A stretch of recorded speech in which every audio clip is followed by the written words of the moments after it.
നമസ്കാരം. കേരളത്തിന്റെ തലസ്ഥാനം ഭീകരരുടെ ലക്ഷ്യസ്ഥാനവും സുരക്ഷിത കേന്ദ്രവുമാണെന്നതിന്റെ കൂടുതൽ തെളിവ് നൽകുന്നതാണ് കഴിഞ്ഞ ദിവസം മുന്നിലും പിന്നിലും പോലീസ് എന്ന സ്റ്റിക്കർ ഒട്ടിച്ച് കാറിൽ തമിഴ്നാട്ടിൽ നിന്ന് വന്ന സംഘം വട്ടിയൂർക്കാവിൽ വെച്ച് അറസ്റ്റിലായത്. IS റിക്രൂട്ട്മെന്റിന് തമിഴ്നാട്ടിൽ അറസ്റ്റിലായി ജയിൽ ശിക്ഷ കഴിഞ്ഞിറങ്ങിയ സാദിഖ് ഭാഷയും സംഘവുമാണ് പിടിയിലായത്. 2022 ഫെബ്രുവരിയിൽ മയിലാടും തുറയ്ക്കടുത്തുള്ള നിടൂരിൽ വച്ച് പോലീസുകാരെ അപകടപ്പെടുത്തി സാദിഖും സംഘവും രക്ഷപ്പെടുകയും ചെയ്തിരുന്നു. സാദിഖും ഒപ്പമുണ്ടായിരുന്ന 4 പേരും സഞ്ചരിച്ചിരുന്ന സ്കോർപിയോ വാഹനം ഉപയോഗിച്ച് പോലീസിനെ ഇടിച്ചു തെറിപ്പിക്കുകയായിരുന്നു. പിന്നീട് തമിഴ്നാട് പോലീസിന്റെ പിടിയിലായ സാദിഖ് ഭാഷ ജയിലിലായി. ISന് വേണ്ടി ധനസമാഹരണം നടത്തിയെന്ന കേസിൽ NIA 7 സംസ്ഥാനങ്ങളിലെ 13 കേന്ദ്രങ്ങളിൽ തിരച്ചിൽ നടത്തിയപ്പോൾ സാദിഖ് ഭാഷ താമസിച്ചിരുന്ന വട്ടിയൂർക്കാവിലെ വീടും ഉൾപ്പെട്ടിരുന്നു. വട്ടിയൂർക്കാവ് തോപ്പുമുക്കിലെ ഭാര്യാഗൃഹത്തിൽ നടത്തിയ റെയ്ഡിൽ ഇലക്ട്രോണിക് ഉപകരണങ്ങൾ, ഹാർഡ് ഡിസ്ക്, സിം എന്നിവ കണ്ടെടുത്തു.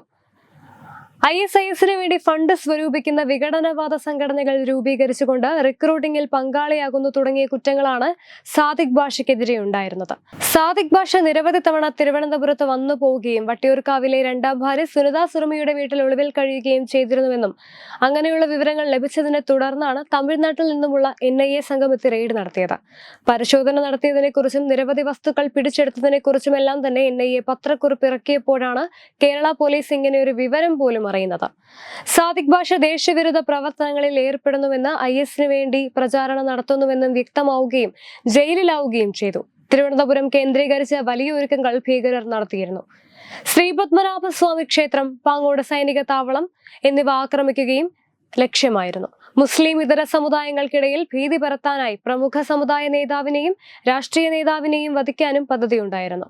കുമ്മനം രാജശേഖരൻ അടക്കമുള്ളവർ ഭാഷയുടെ ഹിറ്റ് ലിസ്റ്റിലുണ്ടായിരുന്നു. ശ്രീപത്മനാഭ ക്ഷേത്രത്തിൽ പലതവണ സാദിഖ് ഭാഷയും സംഘവും സന്ദർശനം നടത്തുകയും ചെയ്തിരുന്നു. സംഘത്തിൽപ്പെട്ട മുസ്ലിം യുവതി ഉത്സവ സമയത്ത് ക്ഷേത്രത്തിനകത്ത് പ്രവേശിച്ചത് പിടിക്കപ്പെട്ടിരുന്നു. ഉത്സവ ചടങ്ങുകൾ നിർത്തിവെച്ച് ശുദ്ധികലശം ചെയ്തുവെങ്കിലും കാര്യമായ അന്വേഷണമൊന്നും ഇക്കാര്യത്തിൽ നടത്തിയില്ല. സാദിഖ് ഭാഷ എന്ന തീവ്രവാദിയുടെ വേരുകൾ അതിശക്തമാണ്. കളിയിക്കാവിളയിൽ സ്പെഷ്യൽ SIയെ കൊലപ്പെടുത്തിയ കേസിലെ മുഖ്യപ്രതികളുമായി അടുത്ത ബന്ധം സാദിഖ് ഭാഷയ്ക്കുണ്ട്.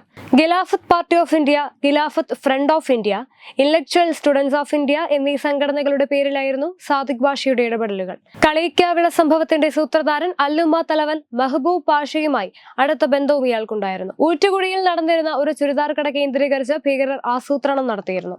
തമിഴ്നാട് സ്വദേശിയുടെ പേരിലുള്ള കട ലൈസൻസ് ഇല്ലാതെയാണ് പ്രവർത്തിച്ചു വന്നിരുന്നത്. സ്വർണ്ണക്കടത്തുമായി ബന്ധപ്പെട്ടവരുടെ സജീവ സാന്നിധ്യം ഈ കടയിലുണ്ടായിരുന്നു. വിദേശ രാജ്യങ്ങളിലേക്ക് പലരെയും ഈ കടയിൽ നിന്ന് റിക്രൂട്ട് ചെയ്തയച്ചിരുന്നു. പോപ്പുലർ ഫ്രണ്ടിന്റെ ആസ്ഥാനമായും പ്രവർത്തിച്ചിരുന്ന കടയുടെ സമീപത്തെ സലാഫി സെന്ററിന്റെ മുകളിലത്തെ നിലയിൽ നിന്ന് വീണ ഒരു വിദ്യാർത്ഥി മരിച്ച വാർത്തയും പുറത്തു വന്നിരുന്നു. ഹിന്ദുവും നെയ്യാറ്റിൻകര സ്വദേശിയുമായ വിദ്യാർത്ഥി എന്തിനവിടെ വന്നു എന്നത് ദുരൂഹമാണ്. ആറ്റുകാലിൽ നിന്ന് ISൽ ചേർന്ന നിമിഷയെ മതം മാറ്റിയതും ഇവിടെ വച്ചായിരുന്നു. വട്ടിയൂർക്കാവിലെ ഭാര്യ വീട്ടിലേക്ക് സാദിഖ് ഭാഷ എത്തിയിരുന്നത് മലയോര മേഖല വഴിയാണെന്നും കേന്ദ്ര ഏജൻസികൾ കണ്ടെത്തിയിരുന്നു. കേരള അതിർത്തിയിൽ വേണ്ടത്ര പരിശോധനകൾ ഉണ്ടാകാത്തതിനാൽ മലയോര മേഖല തീവ്രവാദികളുടെ ഗ്രീൻ ചാനലാണെന്നാണ് സൂചന.